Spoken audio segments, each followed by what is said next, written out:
Let's bring in Israel's ambassador to the United Nations, Danon. Ambassador Danon, great to have you on the program on this breaking news. Thank you for having me. I want to ask you about this new ceasefire agreement between Israel and Lebanon. It's a major breakthrough here. Part of what we're hearing about it is that Hezbollah is supposed to disarm. And obviously, Hezbollah has come out, the leader, saying that they're rejecting this part of the agreement. First of all, can you confirm that that is part of the deal? And how is that going to happen? Absolutely. It is a historical agreement. It's a framework that hopefully will lead us to a full peace agreement with Lebanon. We hear the statements coming from Beirut. We welcome them. And I think it's bad news for Hezbollah.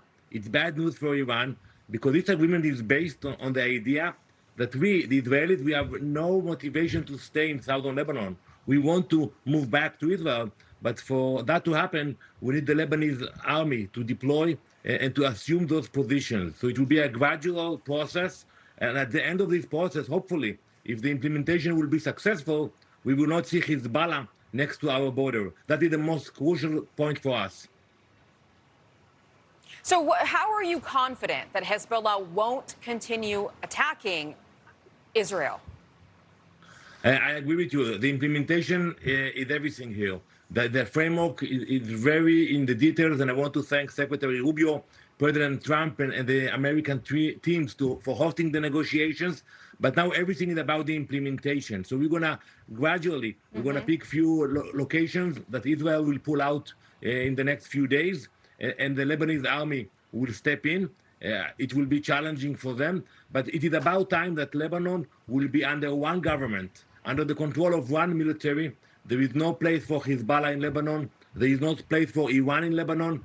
That's why they put those statements. I'm sure they're not happy to see that we are actually moving forward to normalization with Lebanon. Okay. So you're confirming here that you are going to hand that territory back over to Lebanon, that you will remove the IDF, and Lebanon will regain control of that territory. Correct, but it will not happen at the same time. It will be a gradual process. It will be based on results. You know, we have to verify that they're actually capable of taking control of the territory, not allowing Hezbollah to come back. And it's a challenge for them, because Iran and Hezbollah, they feel superiority. They believe that they actually own Lebanon, but Lebanon belongs to the Lebanese people, not to the Iranian people. So it is about time that Lebanon will gain independence and will assume full control of their territory. Do you have confidence in the Lebanese military?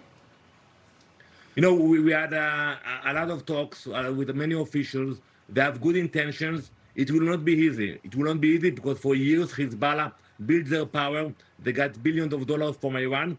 I think today there is an opportunity. After the successful attacks against Iran of the US and Israel, Iran is much weaker. Hezbollah is in a weak position.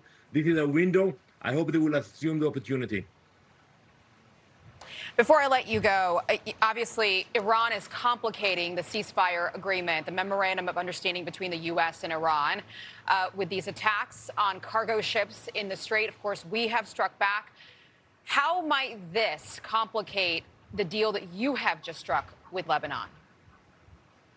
Well, I think the Iranians will look for reasons to create provocations. They are not happy to see the normalization between Israel and Lebanon. You know, we trust the judgment of President Trump how to react to those provocations. And it's important that while you negotiate with the Iranians, you keep the leverage, the military leverage, the economical leverage, because they are not honest players. Unlike the Lebanese, who are peaceful, the Iranians, they build chaos. They want to see instability in the region. And I think we should expect more provocation from their side. Do you think that the U.S. should continue with kinetic action? Well, I would leave it to the U.S., but I can tell you, Aisha, in 2018, when we sent Mossad agent into Tehran, and we retrieved the documents from the archive in Tehran, we found out that while they were negotiating with President Obama, they were lying back then in 2015. So you have to be very careful when you deal with the Iranian. You know, they believe in deception, in lies. You have to verify everything you do with them. Okay. Ambassador Danon, great to see you. Great to have you on. We'll see you next time. Thank you, Aisha. Be sure to like and subscribe for all the Fox News latest on YouTube and catch full shows streaming now on Fox One.